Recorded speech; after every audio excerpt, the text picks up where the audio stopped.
All right, joining me back here on Diamond Conversations, we got another great interview in store for you today as I welcome in author J. David Herman talking about his book, Almost Yankees, the Summer of '81 and the Greatest Baseball Team You've Never Heard of. This book is absolutely fascinating, and I am very happy to be joined today by the author J. David Herman. Mr. Herman, thank you for joining me. You bet. I'm really glad to be on. Thanks for your interest in the book and for the kind words. Oh, my pleasure. It's it's a fascinating topic, and this is my favorite part about doing this podcast is finding these stories out there, finding unique baseball stories that catch somebody's attention, maybe not necessarily because of who you're talking about or what team you're talking about, just something different.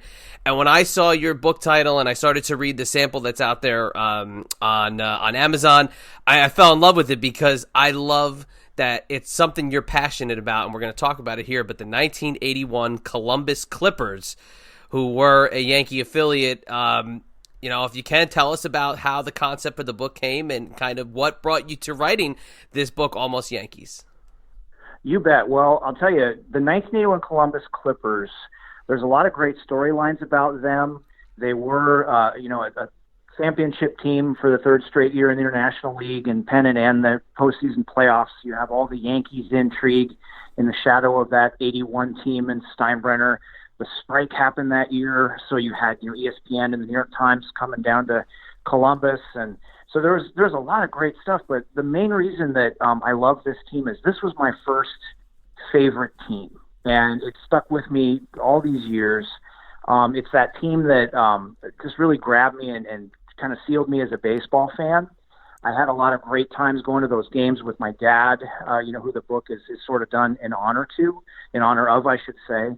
And, a few years ago, it just occurred to me, whatever happened to all these guys? I know about your Steve Balbonis and your Dave Righettis and some of the other guys that made the majors, but what about some of these other heroes of mine? Whatever happened to these guys? And boy, I had a lot of fun tracking them down, and I found most of them and talked to them, traveled around the country, interviewed them. How'd your life turn out? What was it like to come so close? And the more I got into it, the more I was just finding all these great stories, and it just kind of took off from there. It's so cool, and that's my favorite part of the book is all the different guys that you got to talk to. And, you got your quote, your sexy names here. You got, your Righetti and Balboni and even Buck Showalter. But one name that I loved on there, too, another former major leaguer, and I'm a Mets fan. We've talked about this on the podcast before. But Pat Tabler, that guy who had a brief cameo with the New York Mets, another guy who was on this team and who was able to kind of chat about it. So tell me about going and actually finding the guys from the team. Was it a process that maybe you thought could be impossible? I know you didn't get everybody, but what was kind of the thought going into getting as many guys as you could for the book? I just sort of started. I think that was the best advice I got. A guy who, was a good friend of mine and sort of a mentor, when I was kind of doubting myself and I'm never going to be able to pull this off and I'm never going to find all these guys, and I don't have the time. All those kind of doubts. He just advised me just get started, and that was great advice. And I reached out to a guy named Ken Schnocky, who is the president and general manager of the team, who I remembered from when I was a kid, hearing him talk on the radio, seeing him in the program, and he's running the whole show there now, still after all these years. He was a great starting point. Honestly, a lot of the guys were listed in the online white pages. The Major League Baseball Players Alumni Association was great. And there were some of them I had to really kind of, I'm a journalist by trade, and I had to kind of pull out all the stops and, kind of track them down and see if I could get them to talk to me. And, there were some good stories there, too, of just, being persistent and finally getting a hold of some people that, I thought maybe were off the grid. That's so cool. That really, to me, that's like a montage. You know what I mean? If this was a movie, you'd be going from town to town, with a music bed behind you, going to each guy and getting their story. I think that is great. But you yourself, as a baseball fan, what made you fall in love with the game of baseball?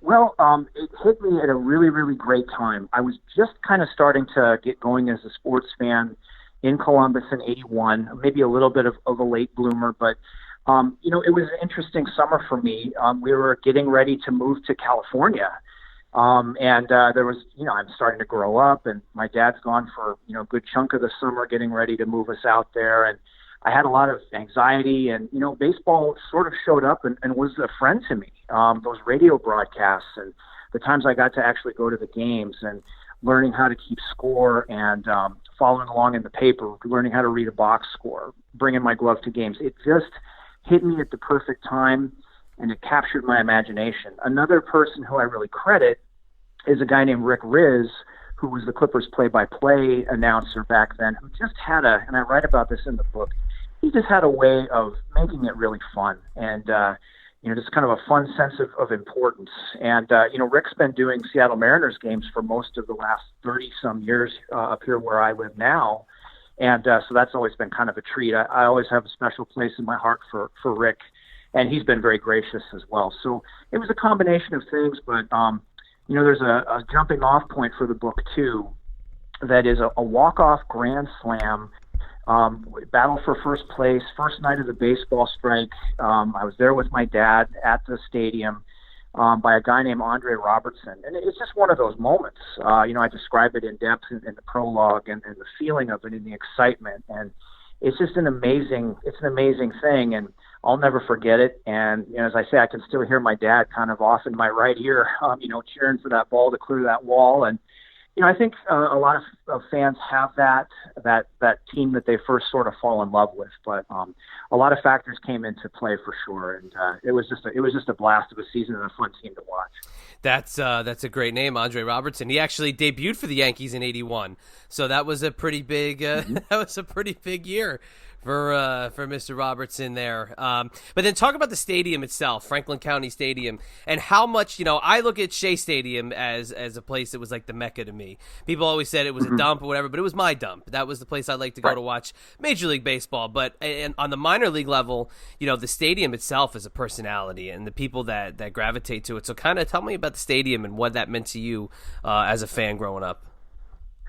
Sure, I'd love to. So Franklin County Stadium was built on sort of the remains of old Jets Stadium. The Columbus Jets had left town in the early 70s and moved to West Virginia, and the stadium sort of was crumbling. And a bunch of the kind of leaders of Franklin County got together and hatched this kind of pretty incredible plan to get this thing financed and have a team return to Columbus. And they did this huge renovation. They basically tore down the rest of Jet Stadium down to almost nothing and rebuilt Franklin County. And it was real state of the art at the time. You had, it was intimate. They did have AstroTurf, which was, I believe, a first for any minor league team at that time.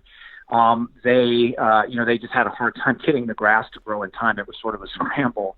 But they had that. They had at the time, state-of-the-art sort of Diamond Vision scoreboard.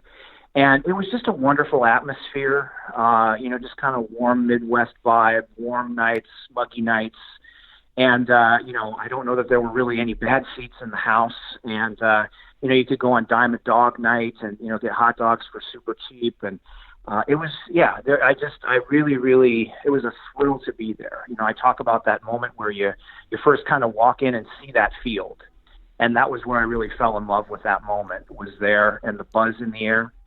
They could really get some good crowds for minor league baseball. And especially during the strike, when the majors were on hiatus, they would get big crowds, a lot of media attention. Again, ESPN broadcasting the games. There's a Clippers bell, the Bring Your Bell was kind of the theme. And, there's a song that they would play. It's been sort of phased out now with the new stadium, but Columbus Clippers Ring Your Bell, and everyone had these little cowbells that they would ring. And that was kind of fun. It drove the opposing teams crazy. And, they probably had heard enough of that. But yeah, it was just a blast. And to get to go there, with my dad was always a treat. Who was the first player that you gravitated to watching that team? Was there somebody that stood out to you? There really was. I liked, all of the players, but Marshal Brandt, who is a major character in the book, major figure in the book, I should say. He'd had this incredible season. He was the Topps minor league player of the year in 1980. And again, part of the theme of this team is that these guys, a lot of them were stuck George Steinbrenner, he wanted to win at all levels, so he stocked these teams, but there was very little upward mobility. He was addicted to high-priced free agents, and he wanted to go out and sign them. So these guys kind of burned out their careers, at least a lot of them did. And Brandt was one of those guys. I mean, he had huge power numbers in the minors, and again, tops player of the year in 80 for the minors. But he just always seemed to come through in the clutch. And he was a real heroic figure. He never refused an autograph. He was great with kids, really a hero in Columbus. He was a big favorite of mine, as was Dave Righetti, who was just lights out at the beginning of that season. He was 5-0 with a 1.00 ERA, forced his way onto the Yankees roster. They called him up in the middle of an outing. So I latched onto him right away as well. But Steve Balboni, of course, too, big kind of Bambino-esque guy, slugging these just powerful home runs. He was fun to watch for my dad and I. I saw him hit a 500-foot home run off Steve Bedrosian one night when Steve Bedrosian was with the Richmond Braves, and boy, that was people were slack-jawed. It was unbelievable blast. Yeah, Brandt actually was he was a Met prospect as well. I've read about him for many times. Big power bat, and that's really cool to see that's a player that you gravitated to. Because I actually just had a conversation with a minor league executive we were talking about how do you connect to a minor league team, especially, I know the Columbus Clippers, they were affiliated with the Yankees for so long, but it's hard to, when you're in a major league market, you don't know what it's like to gravitate to a minor league team, because what if they switch affiliates? What if the guy gets traded out of the organization? It's kind of hard to keep track of them. Now, with Columbus being associated with the Yankees for so long, was it easy for you to become a Yankee fan, or was this just, were you just merely a Clippers fan? It's interesting. I write in the book about how, the Clippers just seem so real to me and just right there. And I mean, I did get interested in the Yankees in Major League Baseball, but it was really about the Clippers that summer. And then, one of the subplots of the book is just that, here I am rabid for this team, and I'm just loving it. And we moved. We left. We moved to California. And it was pre-internet, of course. I mean, this is 1981. There was really no way for me to follow how things worked out for that team, for the 81 Clippers. I couldn't just check on a laptop. I eventually, looked it up at some point, and they did win the Governor's Cup. They did win the pennant, but I never really knew much about the details of it. And so part of the, I'd say a subplot of the book is sort of unfinished business, whatever happened, and kind of filling in some of those gaps after the season as well as before. But what happened was we moved to Northern California, and I became a San Francisco Giants fan. That next season in '82, the Giants, who were sort of long-suffering at that point, they had a pretty good season. It was the year that Joe Morgan, they didn't make the playoffs, but Joe Morgan knocked out the Dodgers with a dramatic home run. And so I was hooked as a Giants fan. And coming up to Seattle for many years now, I enjoy the Mariners as well. And I like to see the Yankees do well. I definitely maybe get some grief for this, but, Yankees versus Red Sox, I would go more toward Yankees. But yeah, I mean, I definitely enjoy it. I would really love it if, the Mariners could get something going. I got an 11-year-old son who I hope, he's the same age that I was when, in the season that I write about. And gosh, I'd love it if he'd have that special baseball fan moment, that would maybe kind of seal him as a fan like I was lucky enough to have. That's kind of like the baseball shaping age. That's kind of the right time where it's let's make our decision on which way we're going to go with the rooting. And hey, if you're a Giants fan, you got to root for Righetti again when he came back with the Giants later in his career, and obviously as a pitching coach. Right. That was really a thrill for me. He's from San Jose, which is where I went to high school, and we moved there, to the town right over Saratoga. So that was a lot of fun. Also, Balboni wound up until a few weeks ago, the Giants let him go, but he had a long tenure as an advanced scout for them and was a big part of their success in their recent World Series. And yeah, there are definite connections to the Giants for sure. So it's kind of fun. It's sort of like episode one, Bruce Bochy, he was a Tidewater Tide in the season that I write about. And you had Wade Boggs at Pawtucket and Cal Ripken at Rochester and guys like Vaughn Hayes and Charleston and Brett Butler at Richmond. And So yeah, you don't maybe have the future Hall of Famer on this Clippers team, but some really, really good players. And, they were certainly around a lot of future superstars for sure. And at first glance, before I even zoomed in on the cover, when I first saw the book, I mean, the cards that are on the cover, the Columbus Clipper team set, it caught my eye, and I was dying to see who it was. And when I zoomed in, was able to see Buck Showalter. You kind of lose sight of the fact that, yeah, these guys actually did play the game. We think of them being in the dugout. We think of them being the man sitting on the bench and making decisions. So it's cool to see these guys as players and talking about their playing days. So out of the guys that you were able to get, because you got nearly the entire team, was there one like white whale that you weren't able to track down or you weren't able to get a hold of? I got a hold of most people that I felt like I really needed to talk to. There were certainly a few more, and it kind of reached a point as a writer. Again, I'm working full time. I'm married. I got 3 kids, and I had a book deal, which I was really lucky to get. And so at some point, I kind of had to stop interviewing and start really putting it down and writing it. I would say that the best story around that is a guy named Dave Coleman, who had been with the Red Sox 12 at-bats in 77. Again, those were amazing teams, and so he wasn't able to stick.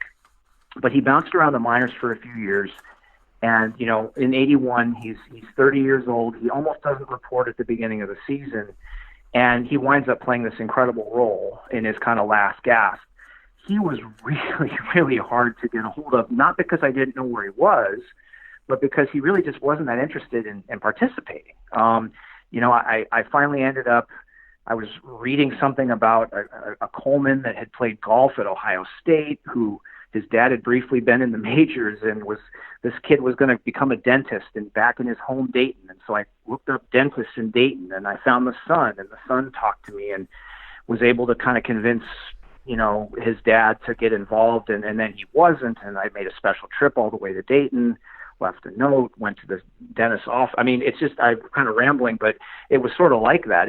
I just didn't give up, and one day I'm sitting at my regular job, and my cell phone rings, and it's Dave Coleman, and we had a great interview, and, I think that was a 2-year process, but I think he would have been the white whale that, that I would have really regretted if he hadn't, decided to talk to me, because his story is so compelling, and is so kind of the archetype of, this guy who is chasing that dream and kind of gives it one last gasp.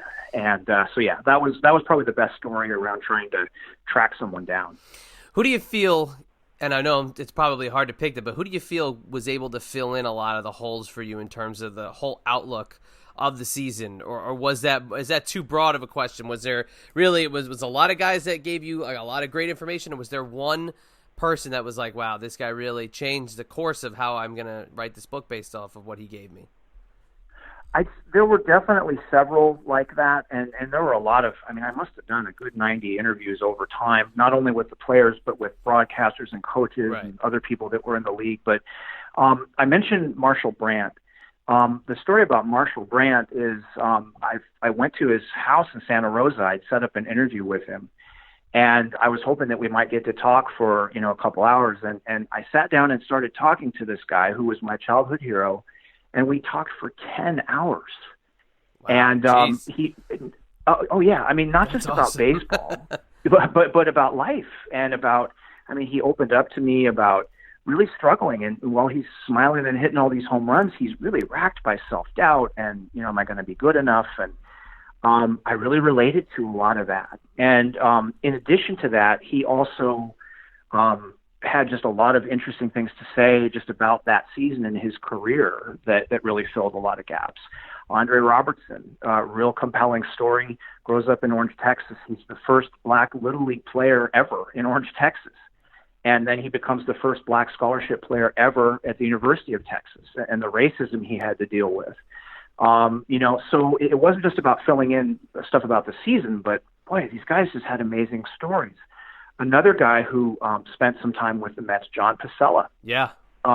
He was telling me about, getting pulled over, the team bus with the Padres getting pulled over on the highway in Arizona right as spring training is ending, and he and Mumphrey get pulled off, and hey, we're sending you to the Yankees. And this is such a great story, and I'm hearing him tell me this story, and I'm like, has anybody ever written this down? This is amazing. And a lot of them really had those kind of stories, and I could list many guys who were great helps and very supportive. Yeah, you were 1 year off from having Don Mattingly a part of the book too. So he's one of those people that it would have been great to talk to, and I should have reached out to him just because he, he's mentioned in the book, right?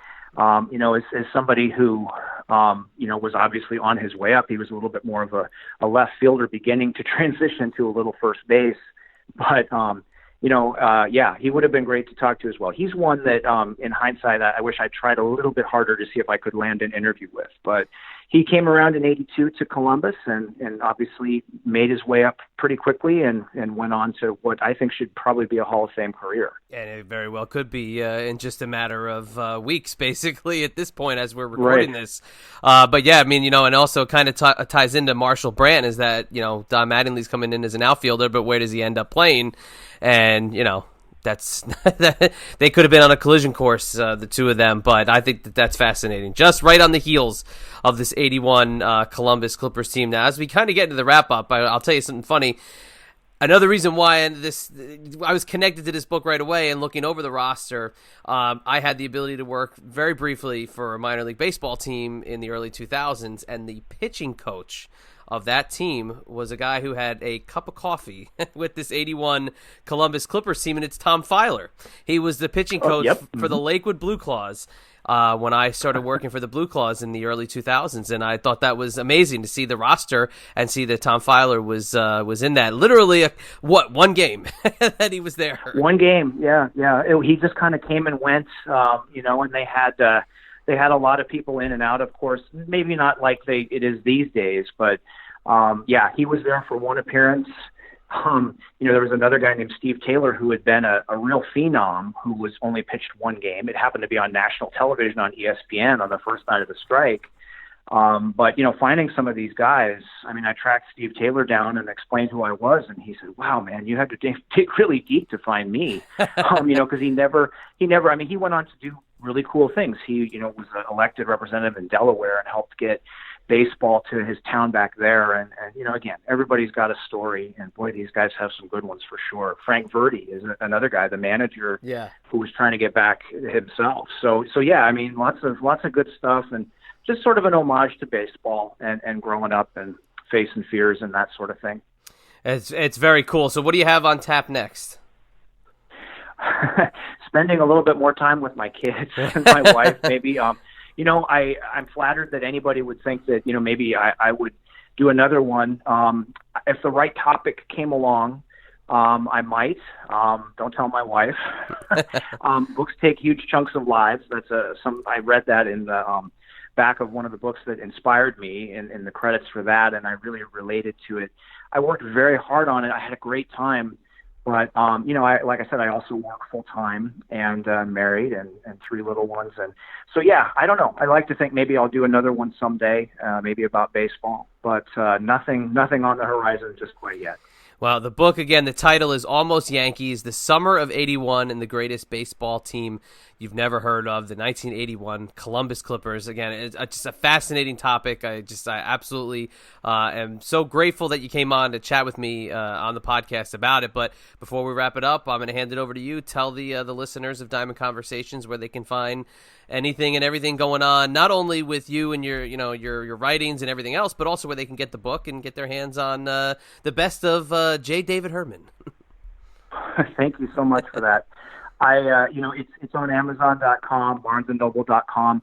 University of Nebraska Press website is a great place to get it. They're a great publishing house. I really appreciate them giving me, a first-time author with admittedly a bit of a niche topic, a chance. And so, their website is certainly terrific.